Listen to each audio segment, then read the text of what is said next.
Okay, let's dive into this because I know so many of you are feeling this exact frustration. You've been following all the rules, you're putting in the work, but the results, they just aren't matching the effort. So we're going to explore why trying harder might just be the very thing that's holding you back.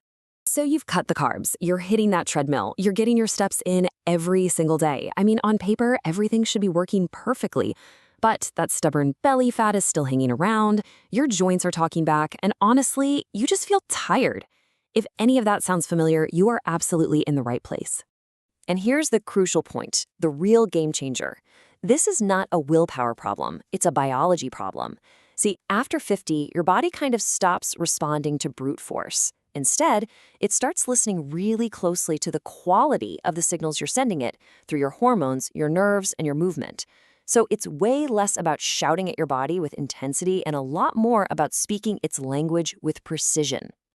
Let's start with what is probably the loudest signal of all, stress. Right now, your body might be running this hidden survival program in the background. So while you're consciously trying to burn fat, a constant state of stress is screaming a totally different command. Store fat, we're in danger. And that one signal, all on its own, can completely sabotage all the hard work you're putting in with your diet and exercise. Yeah, this cycle is a real perfect storm. So chronic stress pumps out the stress hormone cortisol. And that deep, dangerous belly fat, the visceral fat, it's uniquely sensitive to cortisol.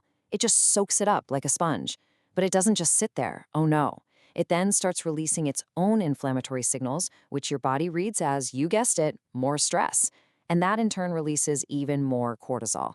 This is that vicious cycle that makes that belly fat feel so ridiculously stubborn. But hormonal signals are really only half the story. The other big conversation breakdown is happening in your nervous system. We tend to think our muscles just get weak as we get older, but the truth is, long before they actually shrink, the communication pathways that tell them to fire up can simply, they can fade away from disuse. I want you to imagine a phone line, but with so much static, you can't hear the person on the other end. Your muscle, let's say it's your glutes, is still there, it's totally capable, but that signal from your brain telling it to wake up and get to work, it's getting weaker, it's getting slower, it's less coordinated, so the muscle basically just falls asleep. Not because it's weak, but because the call just isn't getting through. And this reframe, this changes everything. Because when that super important brain to glute connection goes quiet, your body has to find a workaround.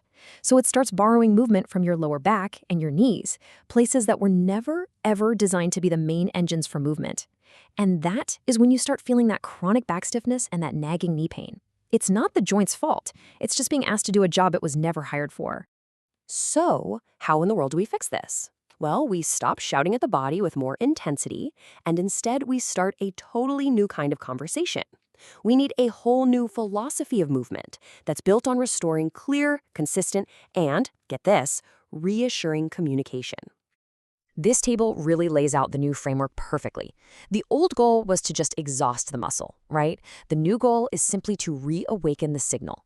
The old method was always more reps, more weight. The new method is all about precision, control, and maybe most importantly, consistency. So instead of feeling strain, fatigue, and soreness, the goal is to feel awareness, stability, and maybe for the first time in a long time, more energy after you move. These right here are the new rules. We're choosing consistency over intensity, sending those small daily signals. We're choosing precision over raw power, so we can teach the body to use the right muscles again. We're choosing stability over just raw strength. Because you know what? Stability is what keeps you safe. And maybe the most important of all, we are choosing reassurance over force, reminding the body that it's okay, that movement is still safe. And what's really cool is that when you start sending these new signals, the effects are profound. I mean, it's not just about muscles. This new conversation starts to improve some of your body's deepest systems, starting with your circulation. Your calf muscles are often called the second heart, and for a really good reason. Every single time they contract, they squeeze the veins in your lower legs and literally push blood back up towards your heart, fighting against gravity the whole way. When these muscles are strong and active, they take a huge load off your actual heart. And this simple pumping action is absolutely crucial for preventing that heavy, swollen feeling in your legs. And check this out. This is why gentle movement is such a powerful signal. Your lymphatic system, that's your body's waste clearing service, it has exactly 0 pumps, none. It depends completely on you moving. Gentle, rhythmic muscle contractions are the only way to keep this system flowing, to clear out inflammation, and to reduce that feeling of being kind of puffy and stagnant. So you see, it all comes back to this idea of a daily conversation. The body after 50 is listening. It is all ears. It's not about forcing change anymore. It's about inviting change through consistent, intelligent, and reassuring signals. So if you take away just one thing, let it be this. Your body isn't broken. It hasn't given up on you. It's simply waiting for a different kind of instruction. It's asking for movements that reassure it of its safety, that rebuild that sense of trust, and that reawaken the connections that have gone quiet. Working smarter with your biology is always going to be more effective than working harder against it. And this right here is where it gets really powerful, because you are the one leading this conversation. It doesn't require a fancy gym or hours of your time. All it requires is intention. So are you going to send a signal of stress and force, or one of reassurance and connection?